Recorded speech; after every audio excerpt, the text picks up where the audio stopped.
வணக்கம் நண்பர்களே. நம்ம உலகத்துல ஒரு ஆச்சரியமான ஆனா ரொம்பவே உண்மையான ஒரு முரண்பாடு இருக்கு. கவனிச்சிருக்கீங்களா? ரொம்ப கடுமையா உழைக்கிற நிறைய பேர் ஏழையாமே இருக்காங்க. ஆனா பார்த்தா சில பேர் அவ்வளவா உழைக்காத மாதிரி தெரிஞ்சாலும் அவங்க செல்வச் செழிப்போட வாழ்றாங்க. இது ஏன் இப்படி நடக்குது? இதுக்கான காரணத்தை தான் நாம இன்னைக்கு ஆழமா பார்க்க போறோம். இந்த கேள்வி உங்க மனசுலயும் பல தடவை வந்திருக்கும் இல்லையா? நிறைய பேர் இத அதிர்ஷ்டம்னு சொல்லுவாங்க, இல்லனா கடவுளோட சாபம்னு கூட சொல்லுவாங்க. ஆனா உண்மை என்னன்னா, இது அதிர்ஷ்டமும் இல்ல, சாபமும் இல்ல. இது வெறும் அறிவுக்கும் அறியாமைக்கும் உள்ள ஒரு பெரிய வித்தியாசம். அவ்வளவுதான். ஒரு நிமிஷம் யோசிச்சு பாருங்க, இந்த கூற்று எவ்வளவு ஆழமானதுன்னு.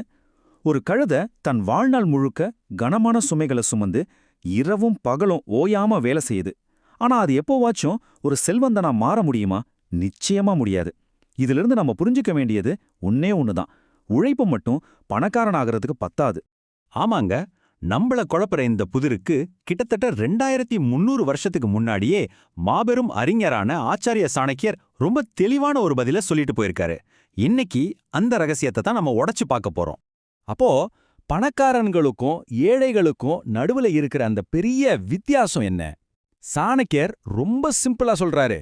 செல்வத்தோட தேவதையான லக்ஷ்மி வெறும் உடல் உழைப்ப பார்த்து வர்றதில்ல, அவ அறிவை மட்டும்தான் விரும்புறா. இதுதான் அடிப்படை விதி. ஒருத்தன் பணக்காரன் ஆகிறது அவனோட கைகளால இல்ல, அவனோட மூளையால மட்டும்தான். எந்த பக்கம் போறதுன்னு தெரியாம வெறும் உழைப்ப மட்டும் போட்டா அது காத்துல பறக்கிற ஒரு காகிதம் மாதிரிதான். ரொம்ப தூரம் சுத்தும், ஆனா கடைசியில எங்கேயும் போய் சேராது. சரி, இப்போ அந்த செல்வத்தின் தேவியை ஈர்க்கக்கூடிய அந்த முதல் 3 விதிகள் என்னென்னு நாம பார்க்கலாமா? கொஞ்சம் கவனமா கேளுங்க, இது ரொம்ப முக்கியம். முதல்ல அறிவு, 2வது தன்னடக்கம், 3வது செலவு பண்றதுக்குன்னு ஒரு கொள்கை. இந்த 3 தான் செல்வத்தை நோக்கிய பயணத்துக்கான அடித்தளங்கள். வாங்க ஒவ்வொன்றையும் கொஞ்சம் விரிவாக பார்ப்போம். விதிய புரிய வைக்க சாணக்கியர் ஒரு சின்ன கதை சொல்றாரு. ஹரியான்னு ஒரு விவசாயி இருந்தான்.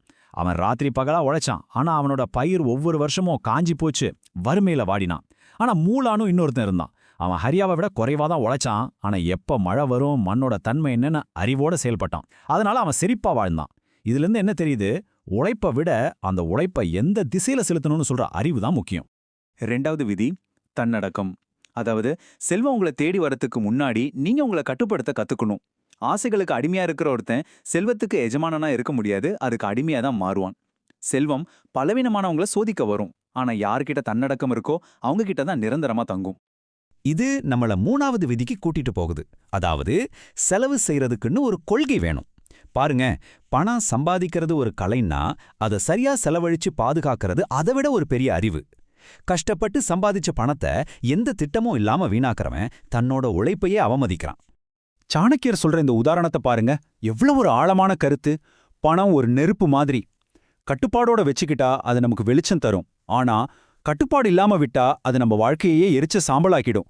அதனால ஒவ்வொரு ரூபாயும் செலவு பண்றதுக்கு முன்னாடி இது என் செல்வத்தை பெருக்குமா இல்ல அழிக்குமான்னு ஒரு கேள்வி கேளுங்க. இதுதான் பணத்தோட எஜமானுக்கும் அடிமைக்கும் உள்ள வித்தியாசம். சரி, 3 விதிகளை பார்த்தோம். இப்போ இன்னும் முக்கியமான அடுத்த 4 விதிகளை பார்க்க போறோம். இது உங்க பார்வையை இன்னும் ஆழமாக்கும். நேரம், அறிவு, வாய்ப்பு, அப்புறம் பாதுகாப்பு. இந்த 4 விஷயங்களும் செல்வத்தை உருவாக்குறதுக்கு மட்டும் இல்ல, அதை கடைசி வரைக்கும் தக்க வைக்கவும் ரொம்ப அவசியம். 4வது விதி நேரம். நீங்க இழந்த தங்கத்தை கூட திரும்ப சம்பாதிச்சிடலாம். ஆனா நீங்க இழந்த ஒரு நொடிய கூட யாராலையும் திரும்ப வாங்க முடியாது. பணக்காரனா இருந்தாலும் சரி, ஏழையா இருந்தாலும் சரி, அரசனாக இருந்தாலும் சரி, எல்லாருக்கும் ஒரு நாளைக்கு கிடைக்கிறது வெறும் 24 மணி நேரம் தான். அந்த நேரத்தை யார் சரியா பயன்படுத்துறாங்களோ அவங்க தான் ஜெயிக்கிறாங்க. 5வது விதி அறிவை பத்தினது. உங்ககிட்ட இருக்கிற தங்கம் அழியலாம், பெரிய அரண்மனைகள் கூட ஒரு நாள் இடிஞ்சு போகலாம். ஆனா உங்ககிட்ட இருக்கிற அறிவை மட்டும் யாராலையும் திருட முடியாது. அதுதான் காலத்தால் அழிக்க முடியாத ஒரே பொக்கிஷம். அறிவு இல்லாதவன் கையில எவ்வளோ பணம் வந்தாலும் அது எப்படி கையாளணும்னு தெரியாம அழிச்சிடுவான். அதனால உங்க நேரத்தை அறிவில முதலீடு செய்யுங்க. நிறைய படிங்க, உங்க அனுபவங்கள்ல இருந்து பாடம் கத்துக்கோங்க, புத்திசாலிகளோட பழகுங்க. இது ஒண்ணுதான் வட்டிக்கு வட்டி தர்ற ஒரே முதலீடு. 6வது விதி வாய்ப்பு. வாய்ப்புங்கிறது நான் வர்றேன்னு கதவை தட்டிட்டு வராது. அது ரொம்ப அமைதியா வரும். யாரு கவனமா விழிப்போட இருக்காங்களோ அவங்களுக்கு மட்டும்தான் அது தெரியும். ஒரு நொடி தயங்கினா கூட அது கண்ணுக்கு முன்னாடியே நழுவி ஓடிடும். ஞாபகம் வச்சுக்கோங்க, தயக்கம்தான் வாய்ப்போட மிகப்பெரிய எதிரி. கடைசியா 7வது விதி உங்க செல்வத்தை பாதுகாக்கிறது. சாணக்கியர் அப்பவே சொன்ன இந்த விஷயம் இன்னைக்கு ரொம்ப ரொம்ப முக்கியம். எல்லா மூட்டையும் ஒரே கூடையில வைக்காதீங்கன்னு சொல்லுவாங்க இல்லையா? அது மாதிரி தான். ஒரே தொழில், ஒரே வருமானம், ஒரே ஆதாரம்னு நம்பி இருந்தா அது பாதுகாப்பு இல்ல, அது ஆபத்துக்கான அழைப்பிதழ். இப்ப இந்த 7 விதிகளையும் ஒன்னா சேர்த்து பார்த்தா நமக்கு ஒரு விஷயம் ரொம்ப தெளிவா புரியும். அது ஒரு ஆழமான உண்மை. உங்க மூளை தான் அரசன், உங்க கைகள் வெறும் அடிமை. உங்க மூளைக்கு அரசனுக்குரிய இடத்த கொடுங்க, கைகளுக்கு அடிமையோட வேலையை கொடுங்க. உங்க கைகள் உழைக்கட்டும், தப்பே இல்ல. ஆனா அந்த உழைப்ப வழிநடத்த வேண்டியது உங்க மூளை தான். அறிவால எடுக்கிற முடிவுகள் தான் ஒரு வாழ்க்கைய தலைகீழா மாத்தும். நாம இதுவரைக்கும் பேசினது ஏதோ தத்துவங்கள் இல்ல, இது ஒரு எச்சரிக்கை. இதை யார் சரியா புரிஞ்சுக்கிறாங்களோ அவங்க வாழ்க்கையில முன்னேறிட்டே போவாங்க. இதை யார் புறக்கணிக்கிறாங்களோ அவங்க அதே இடத்துல தான் நின்னுட்டு இருப்பாங்க.